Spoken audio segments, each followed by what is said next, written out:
Hello everyone, welcome to Geopolitical Analysis. Today we are going to talk about a new little factoid that boiled up as I was on my way out here. Youth unemployment in China is now higher in percentage terms than it is in literally. It being probably the most more abundant economy in Europe and generally the one with the worst economic profile. Average economic growth out of literally has averaged over the last 25 years to be negative, and have China facing a similar situation with employment is a very bad sign. Let's break this down from a manufacturing point of view, because that's really what this all hits. Number one, everyone's racing investment is flowing out of the country. Even Chinese companies are moving, so this is a hard hit to the engineering model and the manufacturing model, because if you have a high amount of unemployment already, that would normally say that you should be pushing down labor costs to make your job more competitive and your economy more competitive. That is not happening, because number two, young people in China don't want to work in manufacturing. They want to work in information technology jobs. They want to work in the knowledge economy. But that brings us to the third problem. This that China suck at those things. One of the things that allows you to have a meaningful knowledge-based economy is you have to allow your people to think. And when you have got a state that specifically cracked down on any sort of independence discourse on anything and has now reached to the point that Ferguson can't even access economic data like weather data, you cannot possibly train up a mass employment system where everyone is capable of value-add knowledge work. So more and more people don't want to do the manufacturing work. At the same time, more and more Fergusons don't want to do the manufacturing work in China at the same time. That the labor force is no longer right skilled for what the Chinese are actually decent at. And I would argue that the Chinese are not even all that decent at manufacturing anymore, because the cost of labor keeps going up. Remember, this is a country that is in a demographic boom. Okay, so that kind of all of that is phase one. Phase 2 is that you should expect all of this to get significantly worse with no chance of getting better. Chairman Xi has created a cult of personality that is one of the strictest in human history. He absolutely has more power into his person than any Chinese leader in history, and arguably even more than, say, the Roman empires of old. You have got a population that doesn't want to do the work that their economy is designed for and that their infrastructure is designed for. And she is ensuring that the labor force will never be able to evolve in a more productive direction that is more value added and more knowledge based. This is just what the Christians happen to look like now. But third, and perhaps most importantly and maybe a little sexy, this it's the last time the Chinese had this sort of disconnect between labor quality and the economic structure of the economy overall. You had a lot of very young people who thought they were going into the knowledge business who suddenly discovered this job was never going to be available. And they got together and they went to along work together. And they had some protest now. In China has been supports, but the rest of the world knows this is the Tiananmen Square protest that ultimately led to the massacres around 1989 to 1992, triggering the change in the political system that has processed until now. Only this time, instead of having a number of functions within the Chinese system who can come together with a comprised system to play it forward, led by at the time designing this time anyone who has any independent power has been utterly destroyed by Chairman Xi Jinping. So if you do get a break because of this is it. This is the end. Now, I have always believed that this was going to be the last record of the Chinese system, but the degree of narcotics mafia that we are seeing out of Beijing really has gotten to just massive levels. And now that we are having massive disconnect within the employment system, it's only a matter of time before the translation into massive disconnects in the economic system as a whole. And that cannot happen without a political after effect. Don't want to suggest that it's the end, but this is how its beginnings. When the United States started industrializing and urbanizing, we started back in the early 1800s. And so we have had generations to adapt to a more urbanized environment. And so we have this middle step where we went from farms to small towns to big towns to cities, and the cities have suburbs. And so there's always been a degree of elbow room put into the American model, which lowers the opportunity cost of having children. China didn't start to urbanize until 1980. And then they did it all at once. So people in a single generation went from living on a subsistence farm to a high-rise condo. And so they went from having 7 kids to 1 kid in 1 generation. The one-child policy was on top of that. And now that it's been more than 40 years, they don't have a lot of people aged under 40. There's no one left to have the next generation. So this was always going to be the last generation for the People's Republic. It was always going to be a 2-generation experience total. But it's happened so fast that we don't even have an economic theory developed.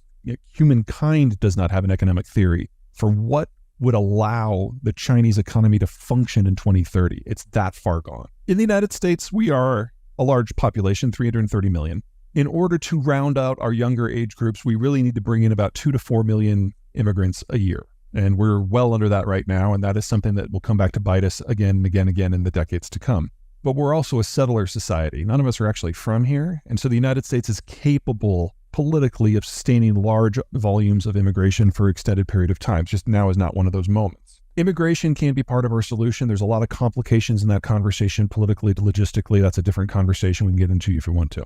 But the United States is the largest economy in the world with the greatest upward mobility from people from the lower classes to the higher classes. And the attractiveness of that system, especially since it's mostly free, is robust. And you're right that when we do decide to have an open immigration system, we usually have no problem drawing in people. And that's before you consider what's about to happen to the wider world, where the delta between the US and everyone else is going to be huge. There's 3 reasons that won't work. Number 1 is scale. The United States has over 300 million people. The Chinese have about 1.3 billion. So to move the needle, you don't just need to bring in 3 times as many people. You need to bring in 10 times as many people under age 40. It's not clear that there are enough people that are potentially migrant to salvage just China, assuming no one else moves anywhere else. Number 2, the United States has developed an interesting reputation of late of being a little bit racist, with white people being a little sketchy. But in China, which is 90% Han Chinese, they are blindingly racist to anyone who is not Han.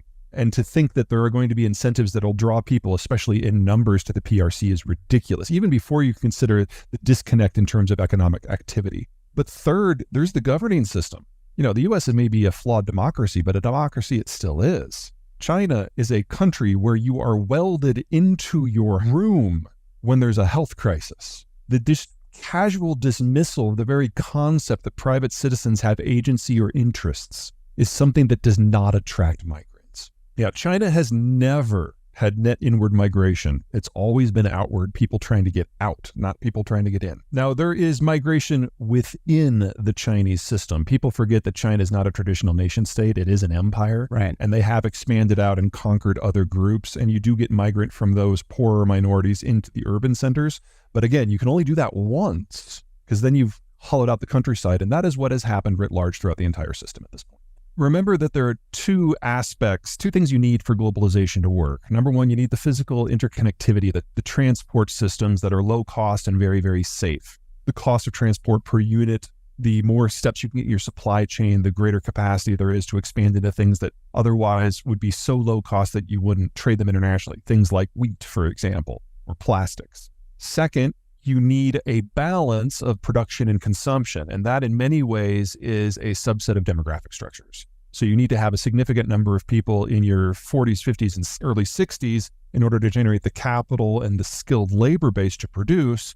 And you also need a lot of people in their 20s and 30s to do some of the lower skilled stuff as well as consume. And this all has to be in balance for it to work. The demographic aging we've seen in recent decades means that that second piece is just completely gone. And countries are increasingly finding it in their best interest to kind of hoard what consumption they do have and not allow trade access to it, and then producing more locally. We were moving this way before the Ukraine war, before the Chinese started to break down, and before the German industrial model started to implode. This has just sped everything up. As for the first end with transport, we're kind of in this hanging moment where we're waiting for someone to take the first shot, now that the Americans lack the capacity to protect the system. But even if we don't get a formal conflict over transport, by everyone kind of hoarding the production and consumption zones for themselves, we no longer have a vested interest anywhere in the world in what happens over the horizon. And as long as that is the case, we can get regional transport breakdowns that from our point of view don't affect us. But from everyone else's point of view, it's a bit of a disaster. And the more linked in your country is to these networks, the more vulnerable you are. So China, Korea, Germany, very much so at the very top of that list for different reasons. But they're all dependent upon the inflow and outflow. And so you can damage global transport significantly before the Americans really notice. Not only is the United States one of the world's biggest mining countries for raw materials, so is Canada, so is Mexico. Brazil isn't that far away, and it's all in the same hemisphere. So you can have an Eastern Hemispheric breakdown, which today, 3/4 of population, 3/4 of energy, 3/4 of food production, 3/4 of manufactured goods. And for the most part, the Western Hemisphere actually does. Here's the world's the world's export-led systems. They're aging out. They disappear as a class. We only have one post-growth economy. That's Japan. They've already aged into mass retirement. But if you fast forward 10 years and look at the demographics, this is already over. Consumption has already peaked. Production is peaking right now. Global capital supplies peak this year. None of them will return in our lifetime. You want to grow some more 40-year-olds? It takes 40 years. And all of this was before coronavirus. Coronavirus has driven all the consumption-led systems offline and into recession at the same time. So if you're an exporting nation, it really doesn't matter if you can beat the virus because you have no one to sell to.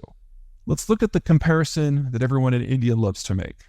Now here we've got India and China in the year 2000. But as we all know, the Chinese have a one-child policy. So you fast forward that today, and China has now the world's fastest aging demography. Best case scenario, assuming nothing else goes wrong, in the year 2100, there'll be fewer than half as many Chinese as there are today. In calendar year 2020, the Chinese birth rate collapsed, dropped by almost a quarter. And remember, it takes 9 months to have a kid. That means the birth rate in 2020 reflected 2019 conditions. They haven't had their coronavirus crash yet. Now look at India today. It's aging too. India might be resistant to deglobalization, but it's urbanized right alongside everyone else. India's birth rate began to contract 25 years ago. Contraction sharply accelerated a decade ago. That means India in 2021 is aging at a similar rate to what China aged at back in 1980. That would suggest in the worst, India still has 40 years of demographic dividends to reap. That's great. India faces little of the demographic pressure that plagues not just China, but most of the world. Now, that doesn't mean that there are no clouds in these silver linings. India has the world's worst sex imbalance.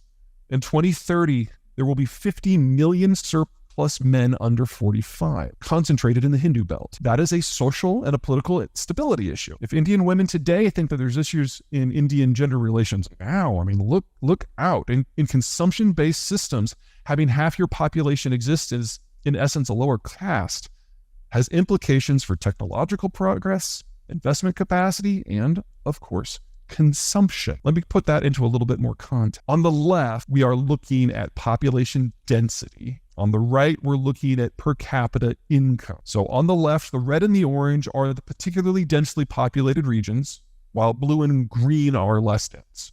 On the right, the red and orange are the poorer regions, while the blue and green are the wealthier ones in per capita terms. There's a moderately strong correlation between population density and personal economic performance, particularly in the Hindu belt.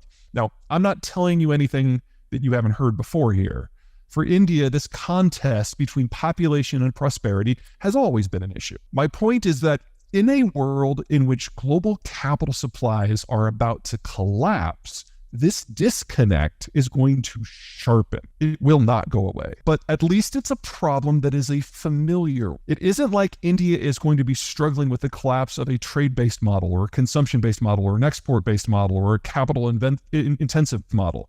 The problems India will have are the problems India already know. You have methods for dealing with them. Perfect. But at least Your basic understanding of your domestic economy is not going to change. The devil you know. The devil China knows is obsessed